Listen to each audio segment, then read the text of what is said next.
Hey everyone, welcome to the Analytical Coding.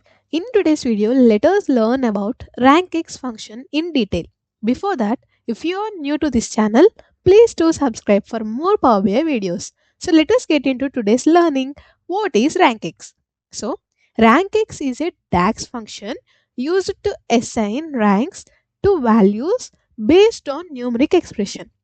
So, in simple terms, RANKX tells us where a value stands when compared with other values. So, this ranking can be applied to different scenarios like ranking the students based on their average marks, or ranking products based on total sales, ranking employees based on performance score or salary, and ranking different states or cities based on revenue, etc. So, these are the different examples. So, coming into this RANKX syntax, here we are having 5 arguments. Okay, and the first 2 arguments are the mandatory ones. So let us understand each argument individually. So coming to the first argument, that is table. This table defines the set of rows against which ranking will be performed. So RANKX iterates over this table and ranking is calculated within this table. And coming to the next argument, that is expression.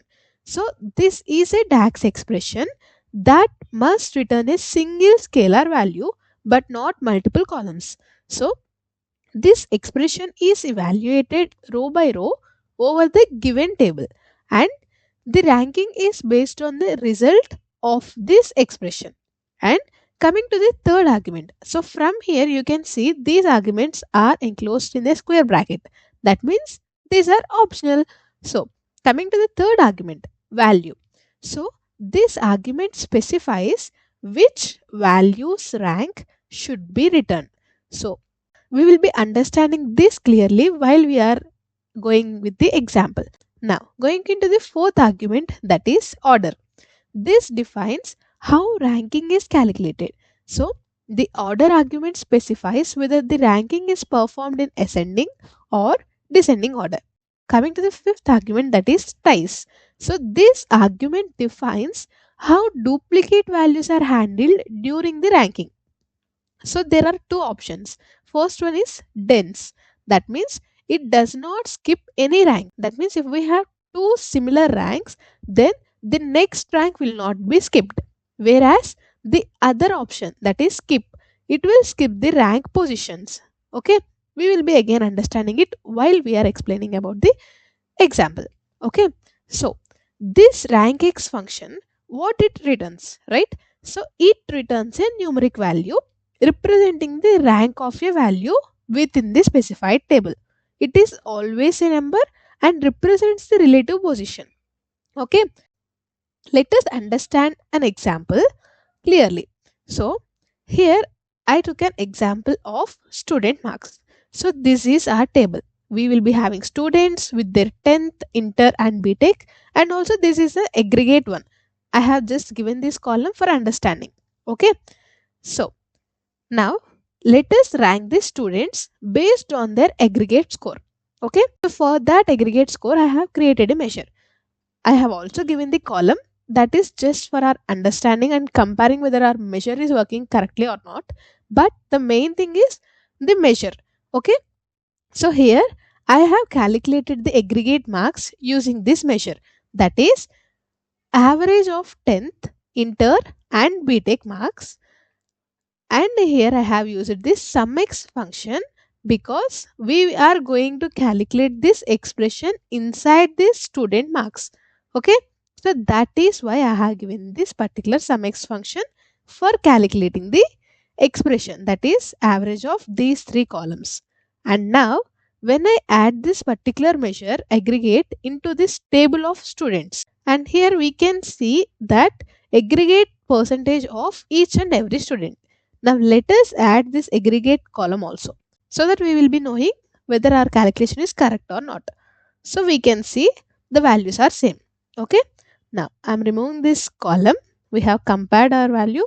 Now let us sort this aggregate based on the marks. Okay, now so we have these percentages in descending order. Now let us rank this. Okay, So I have created a measure merit students. So for knowing the merit students, here I have used this RANKX function. And the first argument is the table expression. So here I have given the all of student marks. And the second argument is the expression. So here the expression is the aggregate measure. This measure which we have created, right? So upon this expression, we have to rank the students inside this table. And how should we rank? The order, that is descending order. The students with highest rank should be given rank 1. And how to handle ties? Here I have selected skip. Okay.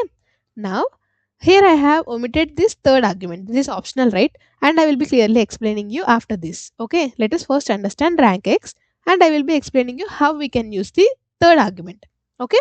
So now let us add this merit students measure into this table. You can see here we are having ranks for each students, right? So here you can see we are having rank 1, but we do not have rank 2, because here we have used this skip. That means if there are ties, then skip that rank. There are two students with same aggregate score, right? So they are given same rank. Then the next student, we will be skipping the second rank. That is 1, 1. So second is skipped. 3 again. Next 4. There are two students with same score with 4 rank, right? That is why we have skipped 5. Okay. And coming to 7, here you can see there are many people with 7, right? So let us understand how we can skip this. This is a first person, right? 7 and 8, 9, 10, 11, 12. So until 12 the ranks are skipped. So the next rank will be 13. So in this way, skip will be functioning. That is, if there are any ties, it will skip those ranks and it will assign the next person the next rank. Okay. So this is how skip works. And now let us see about dense. So when I select dense and click on enter. So you can see here it will not skip any rank. It will be assigning the ranks continuously. So even though there are ties between the marks, even though it assigns same rank, it will be giving the next rank to the next person. It will not skip any rank. In this way, this dense will work. Okay. So now we are clear about the fifth argument. And coming to fourth argument, we know that it will be based on the highest score if we are given descending, and if we give ascending, it will be based on the least score. Okay. So we are clear with fourth argument. And coming to the second argument, okay, aggregate. So we have seen how aggregate works, right? So here I have a card. Okay. If I add this aggregate measure, the same measure we calculated, into a card, it gives the total sum of the aggregate score, right? This total sum of the aggregate score will be given if we add that particular measure in the card. But if we add the same measure into this table, it will be calculating for each and every row, right? This is what we know about the row context. That means a particular measure gets dynamically calculated based on the row context, that is for each row, right? So this sumx function is recalculated for each row, right? And again, when we check this merit students, so first argument, here in the first argument we have used this all function, because if we didn't use this all function and if we have given this student marks directly, then it the rank will be separately calculated for each row. And when it calculated for only particular row, so each and every student will be having rank 1, because there is no other student to compare. That is what we understand here, right? So aggregate measure, when we add it in this table, it will be calculated only for that particular row, right? In the same way, if I didn't given this all function, then this rank will consider only this particular row and assign rank for that particular person.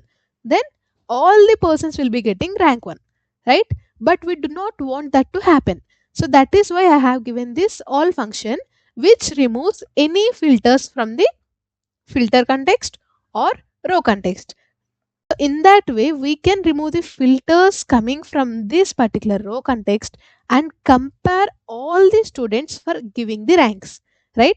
So let me show you.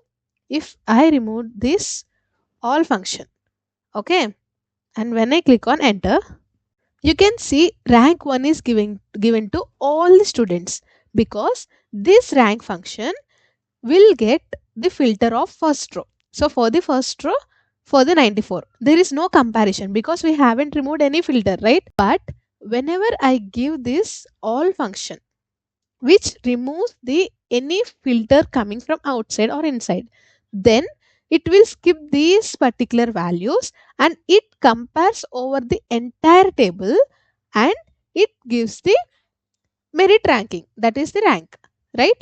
So in that way, we need this particular all function for comparing and giving proper ranks. So that is why I have used this all function. I think you are clear about why we have used this all function in the table expression, right? If you have any doubts in the understanding, please do comment in the comment section. I will be trying to create another video for explaining it clearly. Okay, so this is all about how RANKX function works. Okay, now let us see about what is this third argument, right?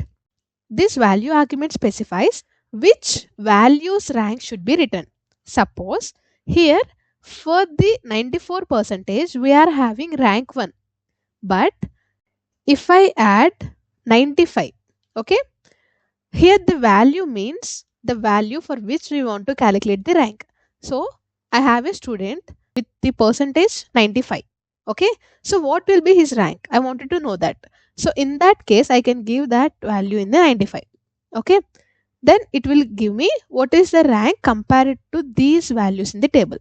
Okay, so when I click on enter, you can see the table has 1. Here the ranking will not be given for these values, but the ranking will be given to this value compared to all the values in the aggregate measure. Okay, so here 95 is the highest percentage compared to all the values. That is why for the 95 the rank is 1, right? So that value is given here. And if I give 93.5 here, that means there is a student with 93.5 percentage. What will be his rank? 93.5 will be between the 94 and 93. That is, if there is a student with 93.5, his rank will be 2, right? So here we can easily understand by looking at the table, because we are having less number of students. So here we can easily compare. But what if we have many students and we have asked for random percentage rank? Then we cannot compare, right? By looking at the table. In that case, we can use this. Like, we can provide the value here, and when I click on enter, we will be knowing the what is the rank of that particular percentage. Okay, so here you can see that we got 2. That is what we have calculated even manually. So this value argument is useful when we wanted to know the rank of a person comparing to this particular table, but if we want for a particular percentage by random value. Okay, so instead of giving the random value here, we can also write something like selected value of aggregate.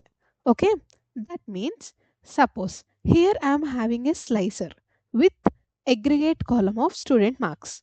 Okay, and whenever I select a particular percentage, then it will be giving the rank of that percentage. See, a person with 80 percentage is having 14th rank.